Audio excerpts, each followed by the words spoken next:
Hi everyone, my name is Saurabh Singh और आज मैं लेकर के आया हूँ इलेक्ट्रोस्टैटिक का लेक्चर नंबर 2। मैंने लेक्चर नंबर 1 बताया था, ठीक है। उसमें मैंने बताया था कि आवेश क्या होते हैं। आज मैं लेक्चर 2 में हम लोग पढ़ने वाले हैं, ठीक है। और आवेश के बाद जो अगली टॉपिक है मैं इसके अंदर बात करूँगा, ठीक है। तो फिर से एक बार देख लो, ये टेलीग्राम है जहाँ पे आपको नोट्स मिल जाएंगे, ठीक है। और अगर ये काम नहीं करता है तो आप यहाँ पे मेरे को मैसेज करो, ठीक है, मैं आपको जोड़ दूँगा। आगे चलते हैं, बात करते हैं कि आज मैं क्या पढ़ाने वाला हूँ, ठीक है। तो आज मैं स्टार्ट करने वाला हूँ विद्युत आवेशों की उत्पत्ति से, ठीक है, जनरेशन ऑफ इलेक्ट्रिक चार्ज।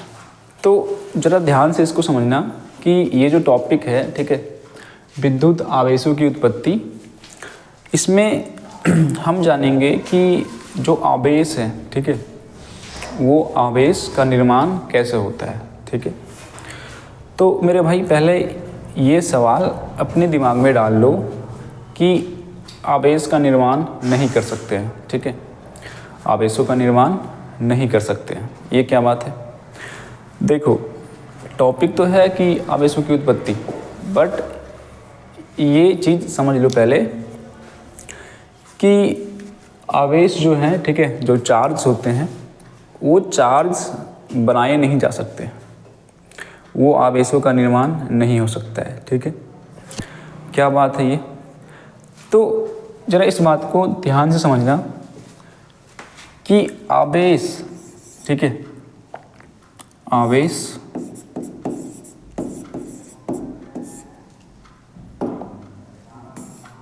ये आवेश को ना तो बनाया जा सकता है, ठीक है, यानी कि आवेश का निर्माण नहीं हो सकता है, और ना ही तो हम आवेश को विनाश कर सकते हैं, नष्ट, और ना ही हम आवेश को नष्ट कर सकते हैं, ठीक है। तो मेरे भाई मैंने सबसे पहले ये बता दिया तुमको कि आवेशों की उत्पत्ति नहीं हो सकती है, ठीक है, और ना ही तो मैं आवेश को नष्ट कर पाऊँगा। मैं एक चीज़ कर पाऊँगा और वो है आवेशों का ट्रांसफ़र, ठीक है। एक बॉडी से दूसरे बॉडी में मैं आवेशों को ट्रांसफ़र कर सकता हूँ, ठीक है। तो मैंने क्या बोला, बात समझ में आया क्या। मैंने ये बोला कि आवेश को ना तो बना सकते हैं और ना ही उसको नष्ट कर सकते हैं, ठीक है। हम सिर्फ आवेशों को एक बॉडी से दूसरे बॉडी में ट्रांसफ़र करते हैं, ठीक है। क्या ये बात समझ में आई क्या। ज़रा एक चीज़ को समझो, ठीक है, मैं इसको और अच्छे से समझाता हूँ कि जैसे मान लो कि जब हमारा यूनिवर्स, समझना, ठीक है, जब हमारा यूनिवर्स बना था, ठीक है, और जो भी यूनिवर्स को बनाने वाला था, तो उस टाइम पर, ठीक है, उस टाइम पर यूनिवर्स जब बन रहा था उस टाइम पर ही एक फिक्स मात्रा में आवेश यूनिवर्स में डाल दिया गया, ठीक है।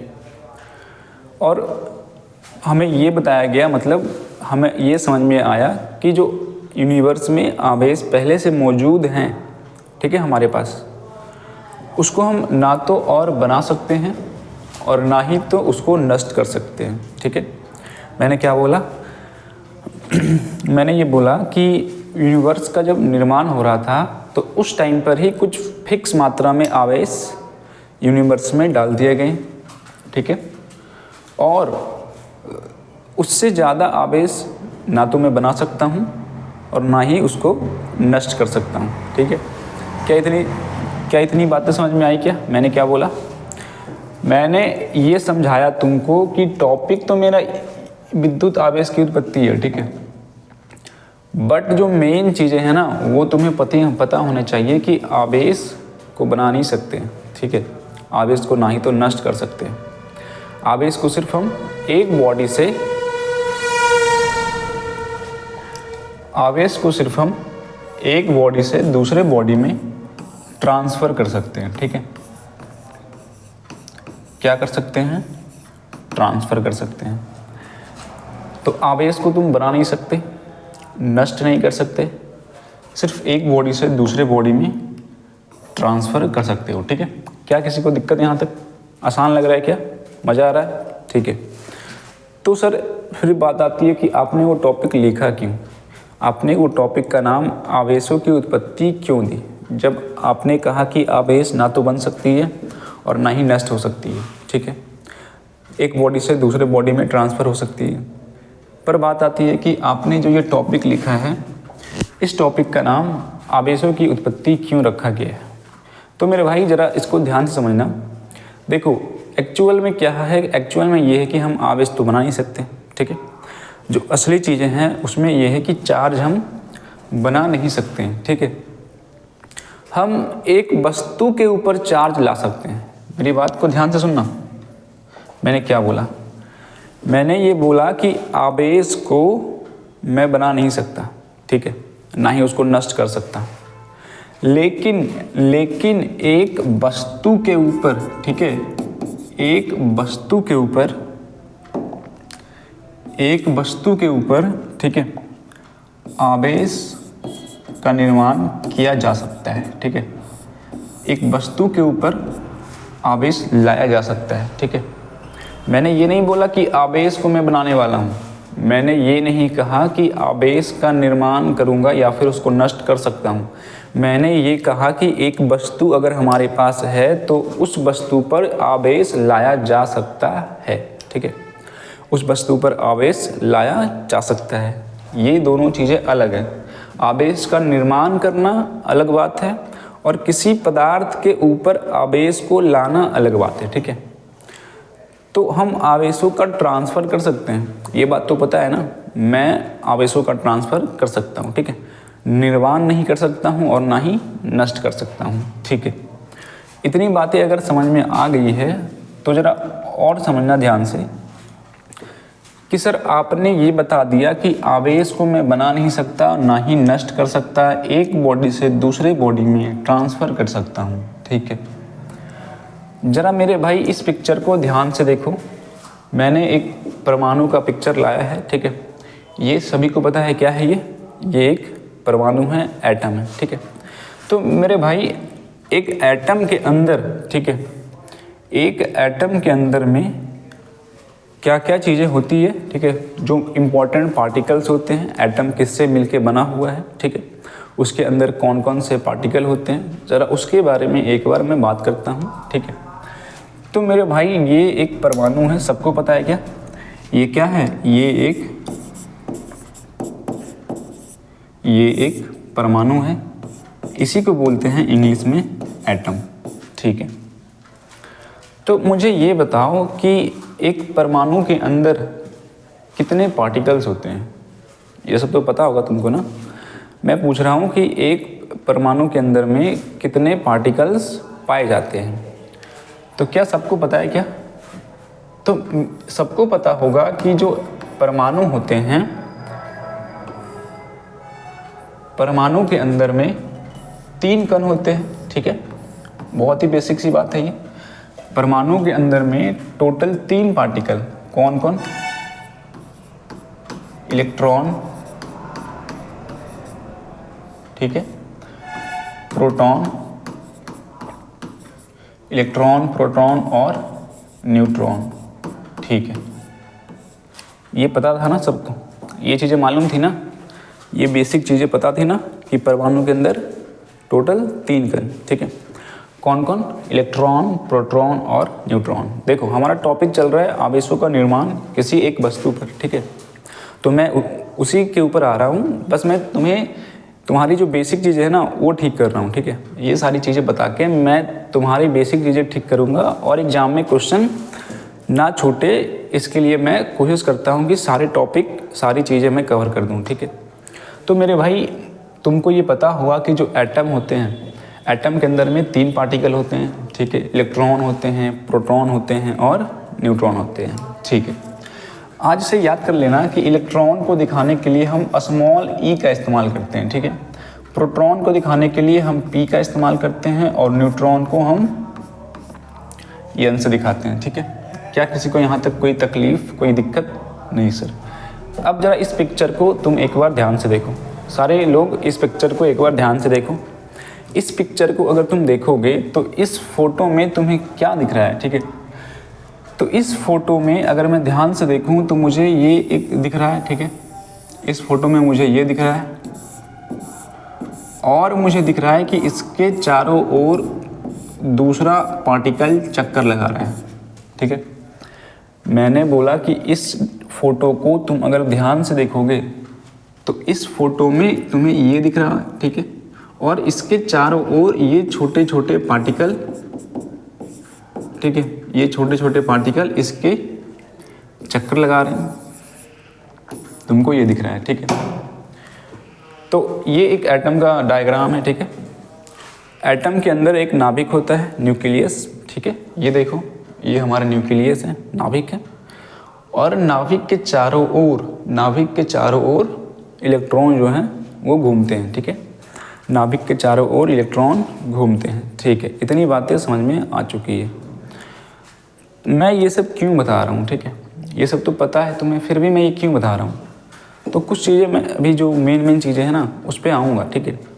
इतनी बातें सबको पता होती है कि एक परमाणु के भीतर एक नाभिक होता है और नाभिक के चारों ओर इलेक्ट्रॉन घूमते हैं, ठीक है। और बताओ नाभिक के अंदर कौन से पार्टिकल हैं, नाभिक के अंदर कौन से पार्टिकल पाए जाते हैं। तो सभी को पता होगा कि जो नाभिक है, नाभिक के अंदर में दो पार्टिकल, कौन कौन सर, प्रोटॉन और न्यूट्रॉन, ठीक है। जो न्यूक्लियस हमारा है उसके अंदर में कितने पार्टिकल, दो पार्टिकल, कौन कौन, न्यूट्रॉन और प्रोटॉन, ठीक है। क्या इतनी बातें सबको पता थी, इतनी बातें सबको मालूम थी, इसमें कोई दिक्कत, क्या ये बेसिक चीज़ें सबको पता थी ना, हाँ ठीक है। तो ये बेसिक चीज़ें सबको मालूम होती है। देखो अब मैं आ रहा हूँ अपनी असली मुद्दे पे, ठीक है, कि मैंने ये क्यों बताया। टॉपिक तो हमारा चल रहा है आवेश की उत्पत्ति, ठीक है, जनरेशन ऑफ इलेक्ट्रिक चार्ज। तो मैंने थोड़ी देर पहले तुम्हें ये बताया था कि तुम आवेश को बना नहीं सकते। क्या तुम आवेश को बना सकते हो क्या?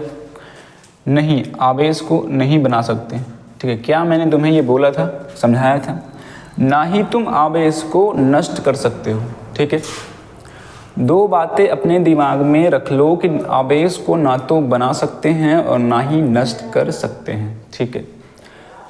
केवल एक बॉडी से दूसरे बॉडी में चार्ज को ट्रांसफ़र किया जा सकता है, ठीक है। इतनी बातें मैंने समझाई थी।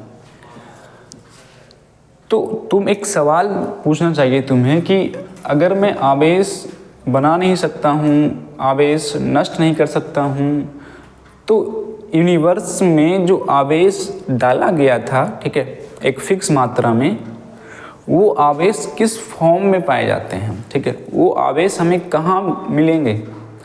मैंने बताया था कि जब यूनिवर्स बन रहा था, ठीक है, उसी टाइम पर एक निश्चित मात्रा में आवेश इस यूनिवर्स में डाल दिया गया और एक नियम सेट कर दिया गया कि इससे ज़्यादा आवेश नहीं बन सकती है, उसको तुम नष्ट करके कम नहीं कर सकते हो, ठीक है।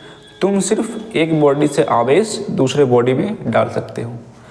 तो एक सवाल जो मन में उठती है, एक क्वेश्चन जो हमारे दिमाग में आती है कि वो जो आवेश है, वो आवेश किसके पास है, किस फॉर्म में है, जो यूनिवर्स में डाला गया था, ठीक है। तो चलो मेरे सभी भाई यहाँ पे ध्यान से देखेंगे कि जो आवेश होते हैं ना, आवेश, ये इसको बोलते हैं चार्ज। तो इस यूनिवर्स में, ठीक है, हम इस नेचर में, ठीक है, पूरे यूनिवर्स में सबसे छोटा आवेश अगर किसी के पास है, ठीक है, मैं बात कर रहा हूँ कि आवेश किसके पास होता है। मैंने बोला यूनिवर्स जब बन रहा था उस टाइम पर आवेश एक निश्चित मात्रा में इस यूनिवर्स में डाल दिया गया, तो वो आवेश इलेक्ट्रॉन और प्रोटॉन के पास डाला गया था, ठीक है। वो आवेश इलेक्ट्रॉन और प्रोटॉन को दिया गया था उस टाइम पे, ठीक है। तो अपने दिमाग में ये चीज़ें अच्छे से क्लियर कर लो कि यूनिवर्स में आवेश अगर किसी के पास होता है तो वो फंडामेंटली इलेक्ट्रॉन और प्रोटॉन के पास होता है, ठीक है। इलेक्ट्रॉन और प्रोटॉन के पास होता है, ठीक है। मैंने बोला कि यूनिवर्स में अगर आवेश की बात की जाए तो वो इलेक्ट्रॉन के पास है, ठीक है। इसके पास चार्ज पाए जाते हैं और प्रोटॉन के पास भी चार्ज होते हैं, ठीक है। न्यूट्रॉन के पास कोई चार्ज नहीं होता है। ऐसा क्यों सर? ऐसा हमें क्या पता, ये सब तो फंडामेंटल चीज़ें हैं ना। हमने परमाणु के अंदर तीन पार्टिकल्स देखे और जब मैंने उसको अच्छे से स्टडी किया तो पता चला कि इलेक्ट्रॉन के पास आवेश होते हैं और प्रोटॉन के पास होते हैं, न्यूट्रॉन के पास नहीं होते हैं। क्यों नहीं होते हैं मुझे क्या पता, ठीक है। ये तो पहले से ही है ना। जैसे तुम पूछोगे कि अंतरिक्ष में सूरज क्यों है, तो क्या जवाब दोगे इसका? मैं पूछूं पृथ्वी क्यों है, क्या बोलोगे? तो क्या इसका कोई जवाब होगा क्या? नहीं। वैसे ही न्यूट्रॉन के पास चार्ज क्यों नहीं है, ये कोई मतलब नहीं होता, ठीक है। पहले से ही हमारे पास चीज़ें ऐसी ही थी, फंडामेंटली ऐसा ही है, तो फिर इसमें कुछ हम कर नहीं सकते हैं, ठीक है। तो ये बात साफ है कि इलेक्ट्रॉन के पास चार्ज होंगे, प्रोटॉन के पास चार्ज होंगे और न्यूट्रॉन के पास चार्ज नहीं होते हैं। तो मेरे भाई ध्यान से याद कर लेना कि इस यूनिवर्स में, ठीक है, इस यूनिवर्स में सबसे छोटी मात्रा में आवेश अगर किसी के पास है, ठीक है, अगर किसी के पास है तो वो है हमारा इलेक्ट्रॉन और प्रोटॉन। और ख़ास बात ये है कि मुक्त अवस्था में वो आवेश पाया जाता है, ठीक है। मुक्त अवस्था में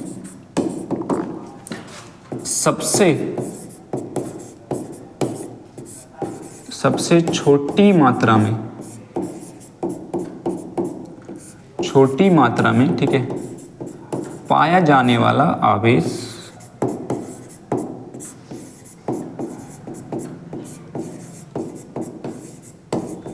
किसके पास है? इलेक्ट्रॉन के पास है, ठीक है, इलेक्ट्रॉन के पास है। क्या ये बात समझ में आई? क्या मैंने क्या लिखा है? बहुत इम्पोर्टेंट है, ठीक है, बहुत इम्पोर्टेंट है ये।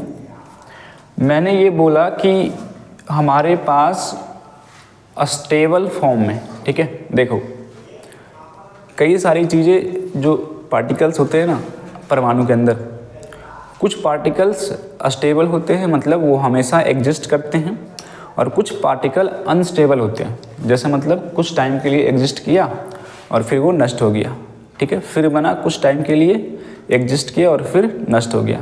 तो इन कणों को बोलते हैं अनस्टेबल पार्टिकल, ठीक है, जो बार बार बनता रहेगा और नष्ट होता रहेगा।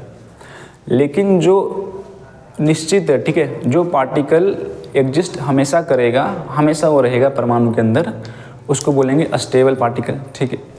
तो सर तो मेरे भाई तुम्हें पता होगा कि जो इलेक्ट्रॉन्स हैं, प्रोटॉन्स हैं और जो न्यूट्रॉन्स हैं, इलेक्ट्रॉन, प्रोटॉन, न्यूट्रॉन्स, ये सब के सब अस्टेबल पार्टिकल्स हैं, ठीक है। ये सब के सब कैसे पार्टिकल्स हैं? ये सब के सब अस्टेबल पार्टिकल्स हैं, ठीक है।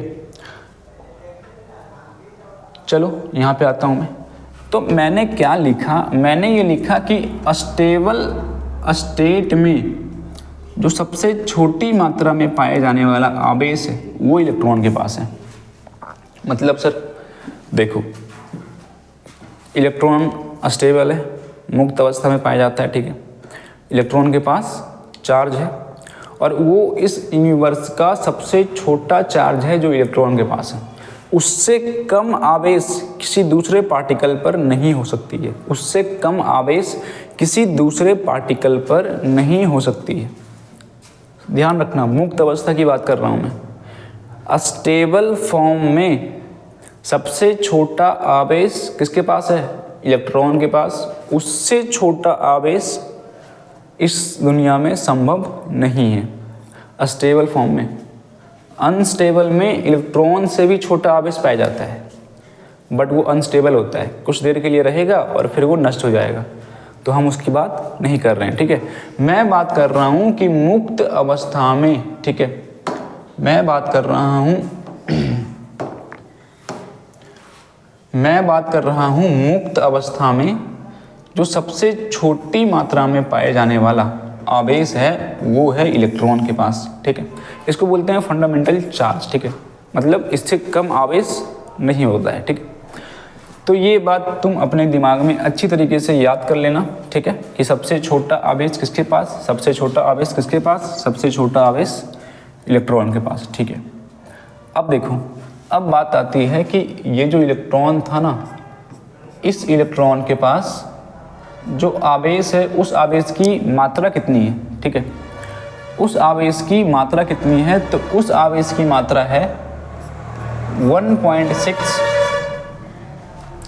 उसकी मात्रा है 1.6 गुने 10 की पावर -19 कूलम, ठीक है।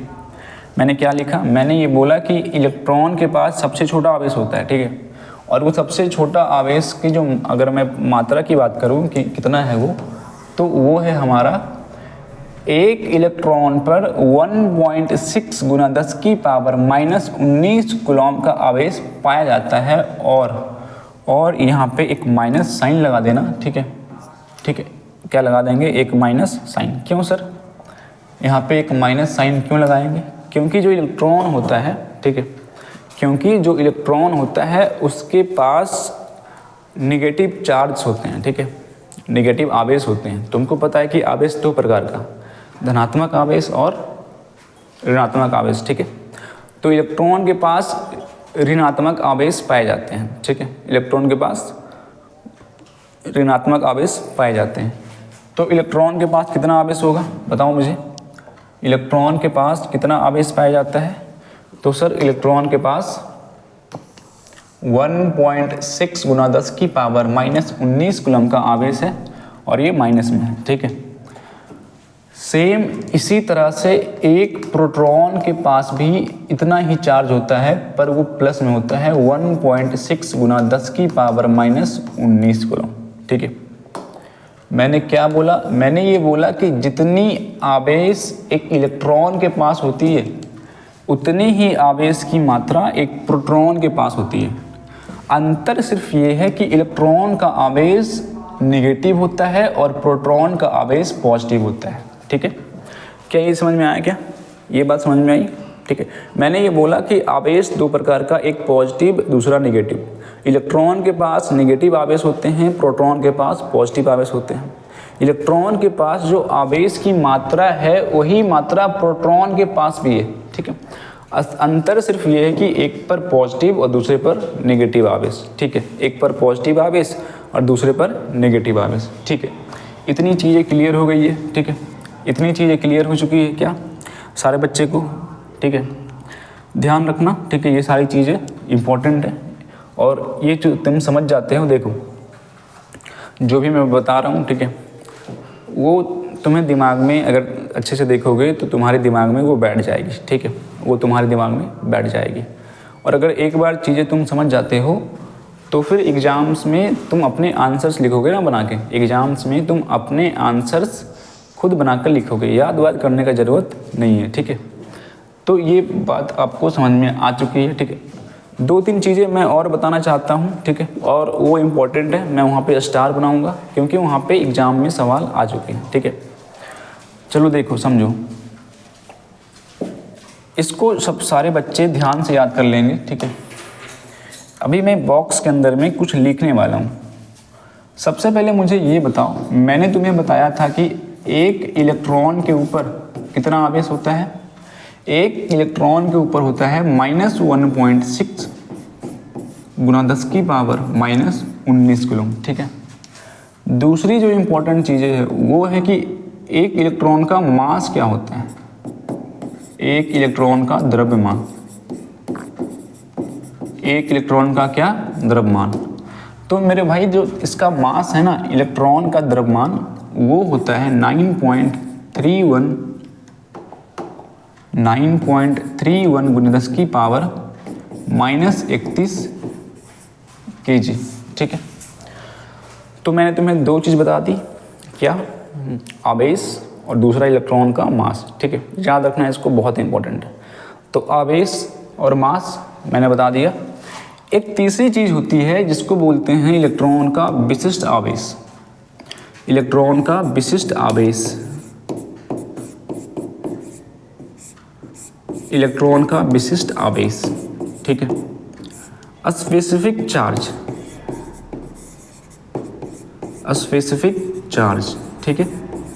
और ये बहुत इम्पोर्टेंट है, बहुत इम्पोर्टेंट है, सारे बच्चे इसको ध्यान से देखेंगे। अभी क्वेश्चन आ चुका है एग्जाम में, तो इसको ज़रा ध्यान से एक बार समझ लो, ठीक है। मैंने 3 चीज़ें तुमको यहाँ पे लिखा है। एक है इलेक्ट्रॉन का आवेश, सबको पता है। इलेक्ट्रॉन का मास, जिसको नहीं पता है वो याद कर लेगा, 9.31 × 10⁻31 kg, ठीक है। ये जो तीसरी चीज़ें है ना, विशिष्ट आवेश, ये बहुत इम्पोर्टेंट है, ठीक है, ये बहुत इम्पोर्टेंट है। तो जो विशिष्ट आवेश है, विशिष्ट आवेश का मतलब होता है इलेक्ट्रॉन के आवेश, ठीक है, इलेक्ट्रॉन का आवेश और इलेक्ट्रॉन के द्रव्यमान के अनुपात को, ठीक है, विशिष्ट आवेश कहते हैं। क्या मैंने बोला, क्या ध्यान से सुनो एक बार। मैंने ये बोला कि इलेक्ट्रॉन का आवेश और इलेक्ट्रॉन का द्रव्यमान, अगर मैं दोनों को डिवाइड कर दूं तो उससे जो हमें आंसर मिलेगा उसको बोला जाता है विशिष्ट आवेश, ठीक है, इलेक्ट्रॉन का विशिष्ट आवेश। तो इलेक्ट्रॉन का स्पेसिफिक चार्ज, विशिष्ट आवेश हमसे एग्जाम में पूछा जा चुका है, ठीक है। तो कैसे निकालेंगे सर विशिष्ट आवेश? विशिष्ट आवेश का फॉर्मूला होता है आवेश बटा द्रव्यमान, ठीक है। इलेक्ट्रॉन का अगर विशिष्ट आवेश निकालना है तो फॉर्मूला क्या हमारे पास है? फॉर्मूला है आवेश बटा द्रव्यमान, ठीक है। तो मैं क्या करूँगा, निकालूंगा स्पेसिफिक चार्ज। फॉर्मूला सबको पता है, फॉर्मूला होता है चार्ज बटा मास, ठीक है। बताओ एक इलेक्ट्रॉन के ऊपर कितना आवेश? तो मेरे भाई ये होता है 1.6 × 10⁻19 कूलम बटा मास। बता दो सारे बच्चे, मेरे को इसका द्रव्यमान बताओ। मैंने द्रव्यमान लिख दिया है, ठीक है। तो इसका मास होता है 9.31 × 10⁻31 kg, ठीक है। अब जब इसको तुम सॉल्व करोगे, ठीक है, इसको अगर तुम सॉल्व करोगे, इसको अगर तुम सॉल्व करोगे, ठीक है, तो तुम्हें आंसर मिलेगा 1.7 × 10⁻11 कूलम पर kg, ठीक है। बहुत इंपॉर्टेंट है, बहुत इंपॉर्टेंट है ये, ठीक है। क्या आंसर मिला? आंसर मिला 1.7 × 10⁻11 कूलम पर kg, ठीक है। 1.7 × 10⁻11 कूलम पर kg, ठीक है। अब ये क्वेश्चन तुमसे ऑब्जेक्टिव में पूछा जा चुका है, ठीक है। क्या इतनी बातें क्लियर है? क्या मैंने इलेक्ट्रॉन के बारे में क्या क्या बताया? इलेक्ट्रॉन के बारे में टोटल 3 चीज़ें, आवेश, द्रव्यमान और विशिष्ट आवेश। विशिष्ट आवेश क्या होता है? आवेश बटे द्रव्यमान को विशिष्ट आवेश कहते हैं। फॉर्मूला से अगर तुम इलेक्ट्रॉन के विशिष्ट आवेश को निकालोगे तो वो आएगा 1.7 × 10⁻11 कूलम पर kg, ठीक है। 1.7 × 10⁻11 कूलम पर kg, ठीक है। अब मेरे भाई ये क्वेश्चन तुम मेरे को बताओ, ये क्वेश्चन जरा ध्यान से पढ़ो, ठीक है। ये क्वेश्चन ध्यान से देखो और बताओ इस सवाल का आंसर क्या होगा, ठीक है। क्या तुम बना सकते हो इसको? ट्राई करो, कोई दिक्कत नहीं है, ठीक है। एक बार सोचो, ट्राई करो, ठीक है। तो सर सवाल क्या है? सवाल ये है कि इलेक्ट्रॉन का विशिष्ट आवेश, हमसे क्या पूछा? इलेक्ट्रॉन का विशिष्ट आवेश होता है, ठीक है। इलेक्ट्रॉन का विशिष्ट आवेश होता है, ठीक है। तो हमें क्या पता था? इलेक्ट्रॉन का होता है 1.7 × 10⁻11 कूलम पर kg। ये क्या था? ये एक इलेक्ट्रॉन के ऊपर जो विशिष्ट आवेश होता है वो है, ठीक है, इलेक्ट्रॉन का विशिष्ट आवेश। ऑप्शन को अगर ध्यान से मैं देखूंगा, ठीक है, तो पहले ऑप्शन में 1.8 × 10⁻11 है, माइनस तो होगा ही नहीं, ठीक है, माइनस तो कभी होने वाला नहीं है। -19 कहाँ से आएगा? +11 होता है, ये भी नहीं है। तो ऑप्शन नंबर डी में देखो ध्यान से, इनमें से कोई नहीं, ठीक है। तो मैं ऑप्शन नंबर डी को टिक मारने वाला हूँ, ठीक है। क्योंकि देखो इसमें -11 है और आंसर हमारा +11 होना चाहिए। इसमें दूर दूर का नाता नहीं होगा, -19 नहीं होता है, ठीक है। तो एक ही ऑप्शन बचा, ऑप्शन नंबर डी, ठीक है। तो हमारा आंसर हो जाएगा ऑप्शन नंबर डी। और मेरे भाई ये देखो, ये बिहार बोर्ड 2025 में आया था ये सवाल, ठीक है। तो मैंने बोला था ना कि मैं एक क्वेश्चन भी नहीं छोड़ूंगा। जिस टॉपिक पर उसने सवाल बनाया है उस टॉपिक को डिटेल से ज़बरदस्त तरीके से बताऊंगा, ताकि अगली बार जब सवाल आए ना तो वो छूटेगा ना तुमसे, ठीक है। तो देखो, ये तुमसे सवाल पूछा गया था, आंसर डी होगा। कितना होता है ये याद कर लेना, ठीक है। चलो एक क्वेश्चन और बताओ मेरे को, इस सवाल का आंसर बताओ। सारे बच्चे इस सवाल का आंसर बताओ। ये भी सवाल, ठीक है, बिहार बोर्ड में पूछा गया था।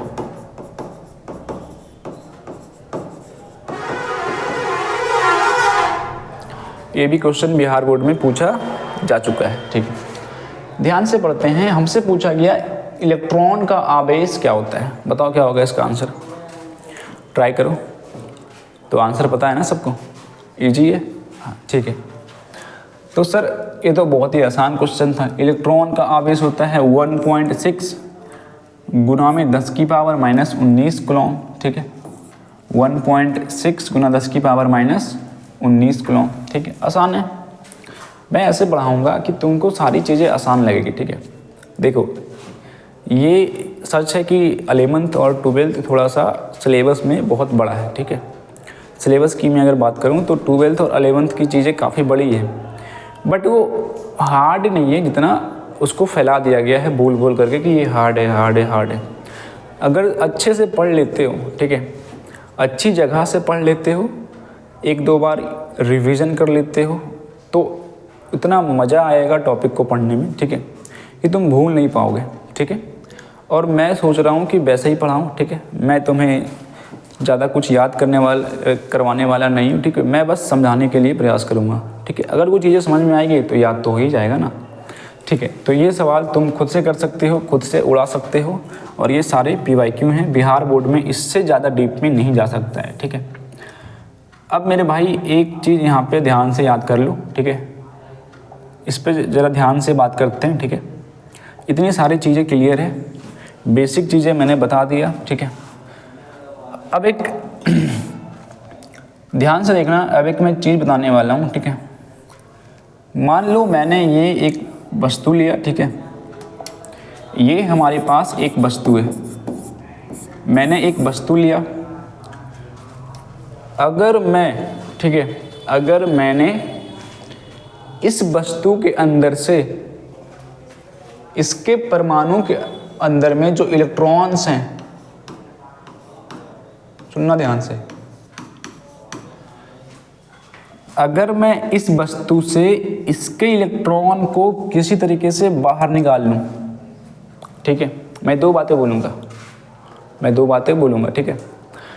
पहली बात है कि किसी वस्तु से मैं अगर इलेक्ट्रॉन बाहर निकाल लूं, ठीक है, किसी वस्तु से मैं इलेक्ट्रॉन बाहर निकाल लूं, या फिर किसी वस्तु को, ठीक है, मैं इलेक्ट्रॉन दे दूं। मैंने क्या बोला? मैंने बोला कि इलेक्ट्रॉन को बाहर निकाल लूं किसी वस्तु से, या फिर इस वस्तु में इलेक्ट्रॉन दे दूं, ठीक है। तो अगर तुम किसी सब्सटेंस से, किसी पदार्थ से इलेक्ट्रॉन को बाहर निकालते हो तो उस बॉडी पर आवेश आ जाएगा, ठीक है। मैंने बताया था ना कि आवेश को हम बना नहीं सकते हैं, बट एक वस्तु के ऊपर ला सकते हैं। और रही बात कैसे लाओगे, तो इलेक्ट्रॉन दे करके या फिर इलेक्ट्रॉन निकाल करके। किसी वस्तु के ऊपर में अगर तुम्हें आवेश लाना है तो तुम्हारे पास दो रास्ता है, ठीक है। पहला रास्ता है कि उससे तुम इलेक्ट्रॉन निकाल लो। अगर जैसे ही तुम इससे इलेक्ट्रॉन निकाला, इसके ऊपर एक आवेश खुद ब खुद आ जाएगा। दूसरा तरीका क्या है? दूसरा तरीका ये है कि अगर तुम इसको इलेक्ट्रॉन दे देते हो, इसको इलेक्ट्रॉन दे दिया तो इसके ऊपर खुद ब खुद एक आवेश आ जाएगा, ठीक है। अगर तुमने इलेक्ट्रॉन निकाला बाहर तो आवेश आएगा पॉजिटिव आवेश। कौन सा आएगा आवेश? धन आवेश, ठीक है। कौन सा आवेश? धन आवेश। अगर मैं किसी वस्तु से इलेक्ट्रॉन बाहर निकाल लूँ तो उस वस्तु पर जो आवेश आता है वो धनावेश होता है, पॉजिटिव चार्ज आते हैं, ठीक है। और अगर मैं किसी वस्तु को इलेक्ट्रॉन ला के दे दूँ तो इसके ऊपर आएगा नेगेटिव चार्ज, ठीक है, ऋण आवेश। क्या ये बात क्लियर है? क्या ऋण आवेश, ठीक है। क्या ये चीज़ें क्लियर है सबको? कोई तकलीफ़, कोई दिक्कत, कोई परेशानी? ठीक है, सारी चीज़ें जुड़ रही है आपस में। जो सारे क्वेश्चंस तुम्हारे दिमाग में उठ रहे हैं, क्या वो धीरे धीरे उसका आंसर मिल रहा है क्या? कि आवेश बन नहीं सकता है, आवेश को नष्ट नहीं कर सकते हैं, एक बॉडी से दूसरे बॉडी में आवेश को ट्रांसफ़र कर सकते हैं। किसी वस्तु के ऊपर अगर आवेश लाना है तो दो रास्ते, इलेक्ट्रॉन निकाल लो या फिर इलेक्ट्रॉन दे दो। अगर मैंने इलेक्ट्रॉन निकाला तो धन आवेश, ठीक है। अगर मैंने इलेक्ट्रॉन दिया तो ऋण आवेश। आसान लग रहा है क्या? कोई दिक्कत नहीं सर। आप इलेक्ट्रॉन को निकालोगे तो धन आवेश, इलेक्ट्रॉन को दोगे तो ऋण आवेश, नेगेटिव चार्ज, ठीक है। ये बात सभी को ही ध्यान रखना, ठीक है। चलो, तो इतनी चीज़ें तुम लोगों को अच्छे तरीके से समझ में आ चुकी है, ठीक है। ये क्वेश्चन मेरे को बताओ, सारे बच्चे इस क्वेश्चन को सॉल्व करेंगे, ठीक है। मैं नहीं बताऊंगा, तुम लोग सॉल्व करोगे। तो मेरे सभी भाई इस क्वेश्चन को ध्यान से देखना, ठीक है। और इस क्वेश्चन का आंसर, मैं तुम्हें एक काम दे रहा हूँ, इस क्वेश्चन का आंसर तुम कमेंट में मेरे को बताना, ठीक है। कमेंट में बताना कि इसका आंसर, ठीक है, क्वेश्चन नंबर 29 का आंसर क्या होगा। ए होगा, बी होगा, सी होगा या फिर डी होगा। सारे बच्चे इस क्वेश्चन का आंसर कमेंट में बताना। जिसका सही होगा मैं उसको पिन कर दूंगा, ठीक है, उसकी कमेंट को मैं पिन कर दूंगा, ठीक है। तो ये कमेंट कर देना, ठीक है। चलो, इतनी बातें क्लियर है, मज़ा आ रहा है, ठीक है। बहुत ही अच्छे तरीके से मैं बता रहा हूँ, ठीक है। चलो, अब मेरे भाई तुम यहाँ पे आओ। मैंने बोला था ना कि टेंशन लेने का है नहीं, ठीक है। जो भी पढ़ाऊँगा वो सारी चीज़ें नोट्स में तुमको मिल जाएगी, ठीक है। तो ध्यान से देखो, विद्युत आवेश की उत्पत्ति में जनरेशन ऑफ चार्ज में क्या बताया गया है। हमसे ये बोला जा रहा है कि जब किसी वस्तु में इलेक्ट्रॉन का स्थानांतरण होता है, ठीक है, मतलब जब किसी वस्तु में इलेक्ट्रॉन का ट्रांसफ़र होता है, ठीक है, अर्थात इलेक्ट्रॉनों की संख्या बढ़ती है। जब मैं एक बॉडी पर इलेक्ट्रॉन डाल दूंगा तो इलेक्ट्रॉन की संख्या उसके पास बढ़ जाएगी, और अगर मैं उस बॉडी से इलेक्ट्रॉन निकाल लूँगा तो उसके पास इलेक्ट्रॉनों की संख्या घट जाती है। तब उस वस्तु पर विद्युत आवेश उत्पन्न हो जाता है। क्या मैंने ये तुम्हें बताया था, ठीक है, कि अगर चार्ज को किसी वस्तु के ऊपर उत्पन्न करना है तो तुम्हारे पास दो रास्ते हैं, या तो इलेक्ट्रॉन को उस वस्तु में डाल दो या फिर इलेक्ट्रॉन को उस पदार्थ से निकाल लो, ठीक है। और वही चीज़ यहाँ पे अच्छी तरीके से लिखा हुआ है, ठीक है। आगे बढ़ते हैं। ध्यान देने वाली जो बात है वो है कि आवेश उत्पन्न नहीं होता है, ठीक है। ध्यान देने वाली बात है कि आवेश उत्पन्न नहीं होता है। मैंने बताया था ना कि तुम आवेश को बना नहीं सकते, तुम आवेश को उत्पन्न नहीं कर सकते, बल्कि एक वस्तु से दूसरे वस्तु में ट्रांसफ़र कर सकते हो। और आवेश हमेशा कंजर्व रहता है, ठीक है। आवेश हमेशा कंजर्व रहता है, संरक्षित रहता है। कंजर्वेशन ऑफ चार्ज इसी को बोलते हैं। देखो, यहाँ से दो बातें पता चलती है। आवेश तो नहीं बन सकता है, ठीक है, सिर्फ ट्रांसफ़र हो सकता है, एक बॉडी से दूसरे बॉडी में ट्रांसफ़र हो सकता है, ठीक है। नीचे आओ, इसने एक लाइन में लिखा है कि आवेश हमेशा कंजर्व होते हैं, संरक्षित होते हैं। अच्छा, मुझे ये बताओ कि इस यूनिवर्स में एक फिक्स मात्रा में आवेश लाया गया था, ठीक है, और हम उस आवेश को ना तो बढ़ा सकते हैं और ना ही घटा सकते हैं, ठीक है। तो क्या वो आवेश हमेशा उतना ही रहेगा? ना तो कभी बढ़ पाएगा और ना ही कभी घट पाएगा।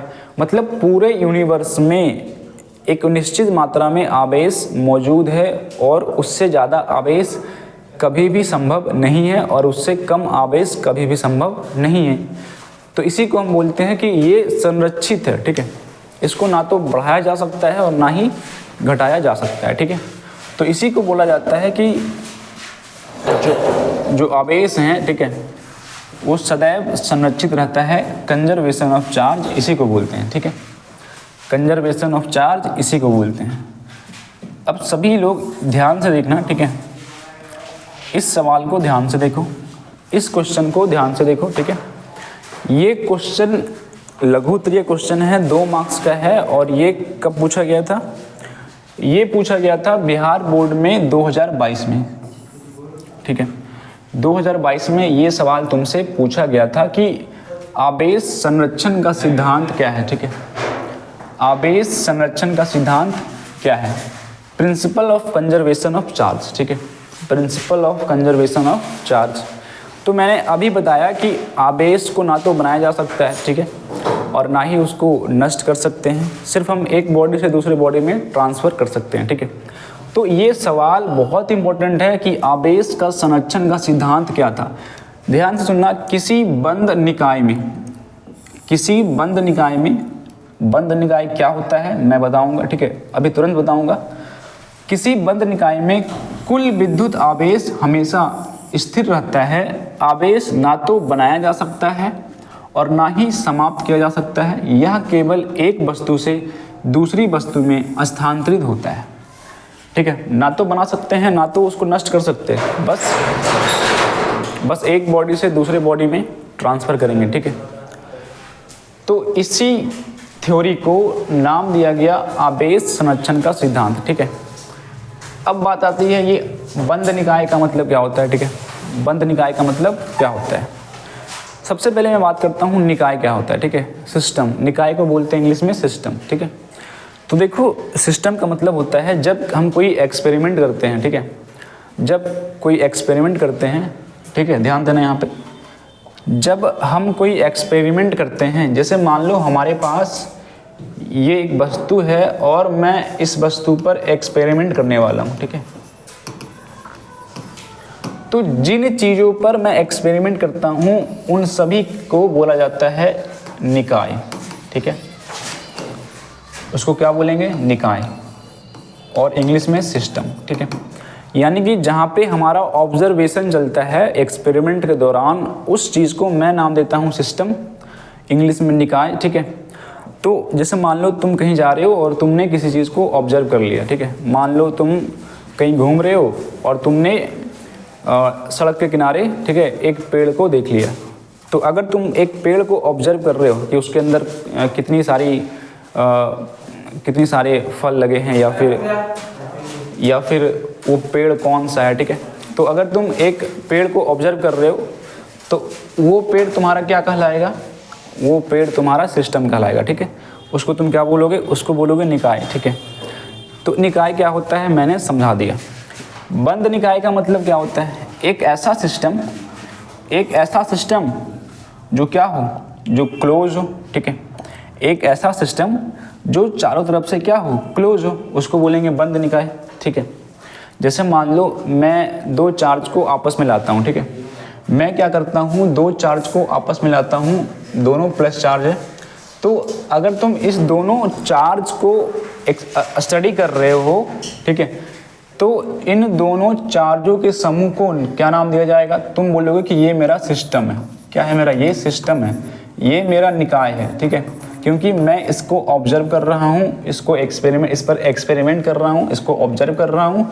तो जिनको मैं ऑब्जर्व करता हूँ वही हमारा सिस्टम कहलाता है। बट क्या ये सिस्टम बंद है?